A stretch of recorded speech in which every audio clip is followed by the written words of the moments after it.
Në të gjitha xhamit e vendit u kremtua nata e Kadrit që mblodhej besimtarë të shumt. I pranishëm në mesin e besimtarëve ishte edhe myftyeji i Shkodrës Imam Muhamet Sytari, i cili në fjalën e tij, të mbajtur përpara nisjes së namazit të teravis, ju drejtua besimtarëve me urimet dhe lutjet më të përzemërta për pranimin e krejt muajit të madhërisëm të Ramazanit. Pra të dashur të shtrejt, të përfitojmë ato net të begata dhe këto ditë të ngelura të muajit të madhërisëm të Ramazanit. Dhe t'i lutemi Allahut Azza wa Jalla ta përjetojmë mirësinë dhe bekimet e natës së Kadrit në çdo ditë dhe në çdo natë të jetës sonë.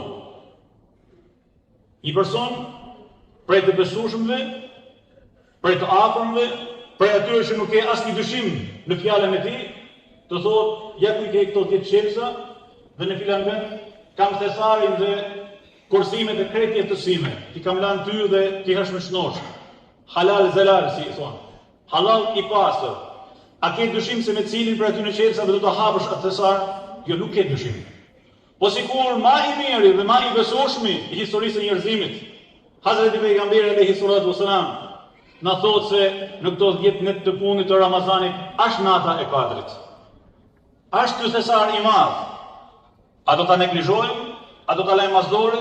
Apo do të përkushtohemi me çdo frym deri në momentin e fundit të këtij muaji që po bëhet gati të largohet dhe Allahumma inshallah i pranojmë atë gjithë. Myftyu theksoi se mirësia dhe bekimet e Ramazanit lulëzojnë pas përfundimit të këtij muaji të madhërueshëm, ku gjithë secili prej nesh e ka në dorë të vazhdojë me këto ritme dhe me këtë frymë adhurimi dhe përkushtimi ndaj Zotit dhe ndaj njëri tjetrit në përditshmërinë e tij.